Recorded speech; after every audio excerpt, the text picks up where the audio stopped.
अस्सलाम वालेकुम, मेरा नाम है फैसल और आप देख रहे हैं एक्सेल विद फैब।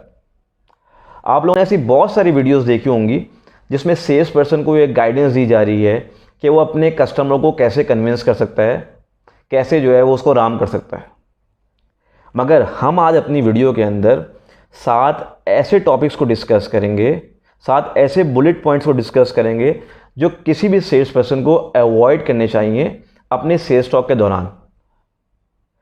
तो मेरी लिस्ट में नंबर 1 है रिलीजन एंड पॉलिटिक्स।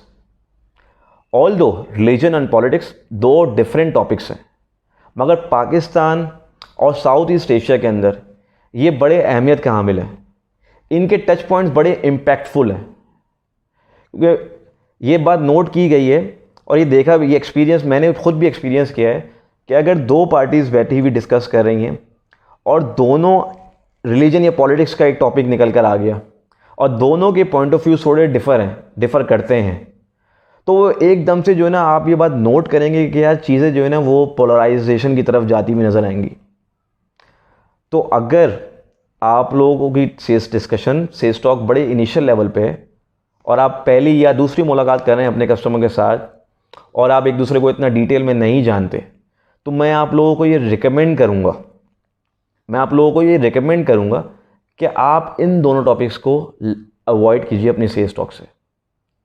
क्योंकि अगर आप ये टॉपिक को डिस्कशन में लेकर आए और दोनों के पॉइंट ऑफ व्यूज़ डिफरेंट हुए तो आप ऑर्डर तो लूज़ करेंगे ही करेंगे, कस्टमर भी लूज़ कर देंगे। तो मेरी ये रिकमेंडेशन है आप लोगों को कि अगर आपकी सेल्स टॉक बिल्कुल इनिशियल लेवल पे है, आप इसको लाजमी इन दोनों टॉपिक्स को दूर रखिए। हाँ, अगर आप अपने कस्टमर से पुराना रिलेशनशिप रखते हैं, आप उसको पुराना जानते हैं, तो आप इसको अपनी डिस्कशन का पार्ट बना सकते हैं, बल्कि पार्ट बनाइए।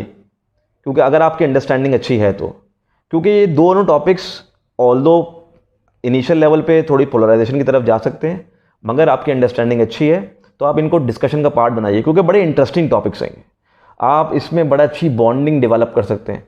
और अगर लकीली आपका और आपके कस्टमर का माइंडसेट एक जैसा हुआ तो ये बड़ी, समझ लें कि आपकी जो बॉन्डिंग है ना वो बड़ी स्ट्रॉन्ग बॉन्डिंग की तरफ जो है ना वो कन्वर्ट हो जाएगी। तो इनिशियल लेवल पे आप लोगों को ये दोनों टॉपिक्स को, रिलीजन और पॉलिटिक्स को, अपने डिस्कशन का पार्ट नहीं बनाना। मेरी लिस्ट में दूसरा पॉइंट है सॉरी सर, मेरी बाइक पंचर हो गई थी, सॉरी सर मेरी गाड़ी ख़राब हो गई थी, मैं ट्रैफिक में फंस गया था, मैं लेट हो गया। तो भाई अगर आप लेट हो रहे थे तो आपको मुझे कॉल करनी चाहिए थी। आपके पास फ़ोन था, आप मुझे कॉल कर सकते थे। आपके फ़ोन में बैलेंस नहीं था, आपका फ़ोन चार्ज नहीं था, तो आपको मुझे किसी ना किसी तरह से इन्फॉर्म करना चाहिए था। क्योंकि टाइम वो वाहिद कमोडिटी है जिसको ना तो आप रिवर्स कर सकते हैं और ना ही आप ख़रीद सकते हैं। तो आपको अपने टाइम की भी इम्पोर्टेंस रखनी है और सामने वाला जो आपको टाइम दे रहा है उसकी भी इम्पोर्टेंस का लाजमी ख्याल होना चाहिए। तो आप सॉरी ना करें, आप लेट हो रहे हैं, आप उसको इन्फॉर्म करें, अपने कस्टमर को आप इन्फॉर्म करें। क्योंकि जब भी आप किसी भी डिस्कशन को सॉरी से स्टार्ट करते हैं ना, तो फिर ये एक बराबरी का डिस्कशन नहीं हुआ। या आपने अपने आप को एक स्टेप नीचे किया और क्लाइंट एक स्टेप ऊपर होकर जो है वो डिस्कशन को स्टार्ट करेगा। फिर आपको इस दोनों लेवल को मीट करने में ना थोड़ा टाइम लगेगा, क्योंकि आप अभी अंडर प्रेशर हैं। तो आप ऑफ कोर्स लेट हो सकते हैं, हम रियल वर्ल्ड में रहते हैं, मसले मसाइल जो है वो हर एक के साथ रहते हैं, ट्रैफिक भी जैम होता है, टायर भी पंचर्स होते हैं, ये सब डेली रूटीन का पार्ट है। तो आप पहले अपने कस्टमर को इन्फॉर्म करें और जब आप वहाँ पे पहुँचें तो डिस्कशन को सॉरी से स्टार्ट ना करें। आप इसको ये भी बोल सकते हैं कि थैंक यू फॉर वेटिंग मी। तो अब आपके जो आपका जो लेवल है ना वो आप बराबरी के लेवल से ही स्टार्ट करेंगे।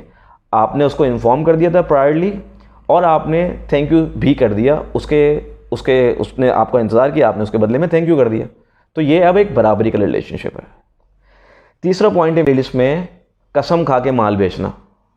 कसम खाना, जैसा कि हदीस शरीफ के अंदर भी है कि कसम खा के माल बेचने से आपका माल तो बिक जाएगा मगर बरकत उड़ जाएगी।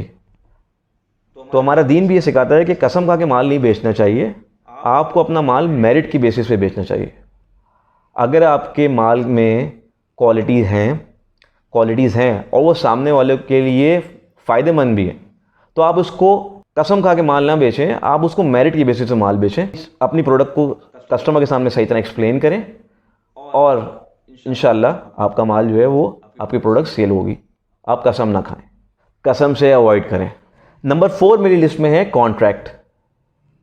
आप जब कभी भी किसी कंपनी के साथ सर्विस कॉन्ट्रैक्ट साइन करते हैं या लेबर कॉन्ट्रैक्ट साइन करते हैं तो आप लोगों ने ये बात नोट करी होगी कि जो भी इस कॉन्ट्रैक्ट में लिखा होता है आपको उसको अल्टीमेटली साइन करना पड़ता है। आप उसको चेंज नहीं कर सकते। आप अपनी कंपनी को ये डिक्टेट नहीं करा सकते कि मुझे ये कंडीशन जो है समझ नहीं आ रही या पसंद नहीं आ रही और आप इसको चेंज कर दें। वो आपकी बात कभी भी नहीं मानेंगे। बट क्लाइंट आपका नौकर नहीं है। क्लाइंट आपके साथ कोई जो है वो लेबर कॉन्ट्रैक्ट नहीं साइन कर रहा।